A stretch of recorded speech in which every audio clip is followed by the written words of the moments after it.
নমস্কার বন্ধুরা, সুপ্রিয়া কিচেনে আবার আপনাদের সবাইকে স্বাগত জানাই আরো একটা রেসিপিতে। আজকে একটা গুরুত্বপূর্ণ রেসিপি আপনাদের সাথে শেয়ার করব, বিট লবণ। তো বিট লবণ এমন একটা জিনিস আমরা কিন্তু প্রত্যেক ফলের সঙ্গে খাই, আর কিংবা বিভিন্ন রকম রান্নার মধ্যেও কিন্তু আমরা বিট লবণ দিই। তো বিট লবণটা কিন্তু আমাদের প্লেন লবণের থেকে স্বাস্থ্যকর হয়। তো সেই বিট লবণ কিন্তু আমরা দোকান থেকে কিনে আনি, কিন্তু বিট লবণ বাড়িতেও কিন্তু খুব সহজে বানানো যায়। আজকে সেই বিট লবণ বানানোর পদ্ধতি আপনাদের সাথে শেয়ার করবো, আর খুব সহজেই আপনারা প্রত্যেকেই বানাতে পারবেন। আশা করছি আপনাদের ভিডিওটা প্রথমের থেকে শেষ পর্যন্ত দেখলে ভালো লাগবে। আর যে সকল বন্ধুরা আমার ইউটিউব চ্যানেলে এখনো পর্যন্ত নতুন ভিডিওগুলো দেখছেন, প্লিজ বন্ধুরা বেল আইকন সঙ্গে সাবস্ক্রাইব করে পাশে থাকবেন। আর ফেসবুক পেজ থেকে দেখলে পেজটিকে ফলো করে পাশে থাকবেন। তো কথাটা বাড়িয়ে ঝটপট কিন্তু আমি বিট লবণ বানানোটা শুরু করে দেবো। তো বিট লবণ বানানোর জন্য প্রথমেই আমার এখানে লাগবে সবথেকে গুরুত্বপূর্ণ কটা জিনিস। শুধু লবণ দিয়ে কিন্তু হবে না।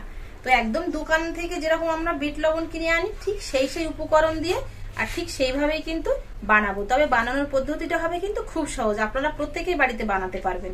এখানে আমি কি কি উপকরণ নিয়েছি আপনাদের দেখাচ্ছি। এখানে আমি নিয়েছি কিছুটা মৌরি থাকলে দেবেন। এটা কিন্তু আমি এমনি সুন্দর একটা ফ্লেভার আসার জন্য কিন্তু এটা দিয়েছি, এটা আপনারা নাও দিতে পারেন। আর এখানে নিয়েছি শুকনো করা আমলকি, আর একটা বয়রা, আর একটা হরিতকি। এগুলো কিন্তু অবশ্যই লাগবে। এই তিনটে উপকরণ অবশ্যই দিতে হবে, কারণ এই উপকরণগুলো দিয়েই কিন্তু বানায়। বয়রার ভিতরের খোলাটা নেব না, ওপরের এই খোসাটা নেব কিন্তু। আর হরিতকির ওপরের কিন্তু এরকম খোসাটাই নেব। আর আমলকিগুলো এমনি শুকনো করা আছে, এগুলোকে আগে কেটে নেই।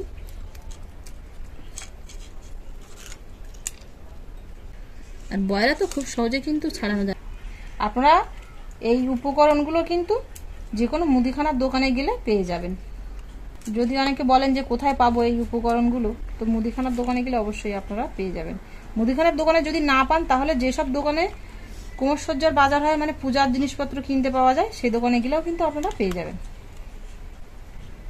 হরে থেকে ওটা কাটতে একটু কষ্ট হবে, এটা খুব শক্ত। এটা মোটা কাটতে পারছিলাম না, ভেঙে নেব।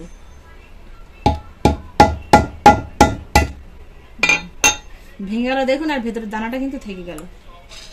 তো এক টুকরো নিয়ে নেব। আর এগুলো থাকে, এগুলো ভিজিয়ে কিন্তু জলও খাওয়া যাবে, খুব ভালো জিনিস এগুলো। এখানে বয়রা, হরিতকির খোসা, আর মৌরি, আর শুকনো আমলকি। এবার এগুলোকে আমি প্রথমে আগে হালকা করে ভেজে নেবো। হালকা করে ভাজলে তো গুঁড়ো করতে সুবিধা হবে, এমনি কিন্তু এটা খুব সহজে গুঁড়ো করা যাবে না। কড়া বসিয়ে দিয়েছি, এবার এগুলোকে দিয়ে দেবো কড়ার মধ্যে, হালকা একটু গরম করে নেব। হালকা করে ভেজে নিয়েছি, আর সুন্দর একটা কিন্তু গন্ধ ছাড়ছে। এবার এগুলোকে তুলে নেব। এবার ওই কড়ার মধ্যেই আমি কিছুটা পরিমাণে লবণ দিয়ে দেবো। কাঁচা লবণ নিয়ে খেয়েছি কিন্তু আমি এখানে। তো কাঁচা লবণটাই কিন্তু ব্যবহার করে, বিট লবণ বানানোর জন্য কিন্তু কাঁচা লবণটাই ব্যবহার করে। তারপর এর মধ্যে অনেক কিছু মেশায়। তো কাঁচা লবণটা প্রথমে আগে ভেজে নেব। এই কাঁচা লবণটা আস্তে আস্তে ভাজতে ভাজতে কিন্তু এর একটা সুন্দর কালার চলে আসবে। এগুলো আগের থেকে ঠান্ডা হয়ে গেছে, এবার এগুলোকে গুঁড়ো করে নিতে হবে। একটা গ্লাসে নিয়ে নেব। আপনাদের কাছে মিক্সার থাকলে আপনারা মিক্সারে গুঁড়ো করে নিতে পারেন, শিলেও গুঁড়ো করে নিতে পারেন। দেখুন ঠিক এরকম করে গুঁড়ো করে নিয়েছি। লবণটা ভেজে নিয়েছি, লবণটা কিন্তু খুব সুন্দর করে ভাজা হয়ে গেছে দেখুন। আর কালারটাও বেশ একটু লালচে লালচে হয়ে গেছে। গ্যাসটা অফ করে ঠান্ডা করে নিয়েছি লবণটা। এবার এর মধ্যে আমি গুঁড়ো করে রাখা এই উপকরণগুলো দিয়ে মিশিয়ে নেব। কিছুক্ষণ মিশিয়ে নিলেই কিন্তু এটা রেডি হয়ে যাবে। এবার নামিয়ে আপনারা কৌটোয় ভরে অনেকদিন রাখতে পারবেন। নামিয়ে নেওয়ার পরে কিন্তু এটা আপনারা শিলে বা মিক্সারে গুঁড়ো করে নিতে পারেন। আমার কাছে কোনো কিছু নেই, তো সেই জন্য আমি আর গুঁড়ো করলাম না।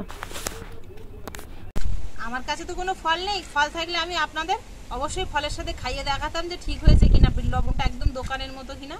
তো প্লেন খেয়ে দেখাচ্ছি আপনাদের।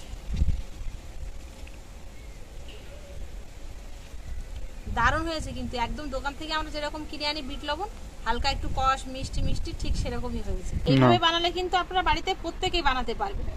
আর এই বিট লবণটা দোকানে কিভাবে বানায় সেটা আপনাদের আমি বলছি। এই বিট লবণটা আপনারা যদি বাড়িতে বানান এইভাবে খুব সহজে, তাহলে বানাতে পারবেন। আর এই বিট লবণটা কিন্তু যারা বানায় বিট লবণ, তারা কিভাবে বানায় সেটা আমি বলছি। আমলকি, আর হরিতকি, আর বয়রা, এই তিনটে কিন্তু একসাথে নেয়। আর একটা মাটির পাত্র নেয়। তো সেই মাটির পাত্রের মধ্যে কিছুটা পরিমাণ লবণ আর এই 3টে উপকরণ কিন্তু মিশিয়ে দেয়, দিয়ে আর ওইভাবে মুখ বন্ধ করে একদম কয়লার আগুন জ্বালায়, তার মধ্যে কিন্তু ওই বসিয়ে থুয়ে দেয়। কিন্তু এটা আমি খুব সহজেই আপনাদের বাড়িতে দেখালাম, আপনারা বাড়িতে এইভাবে বানিয়ে নিতে পারবেন হাতের কাছে যদি বিট লবণ না থাকে। তো এই সহজ পদ্ধতিটা আপনাদের কাছে কেমন লাগলো অবশ্যই কমেন্টে জানাবেন বানিয়ে ভালো লাগার পরে।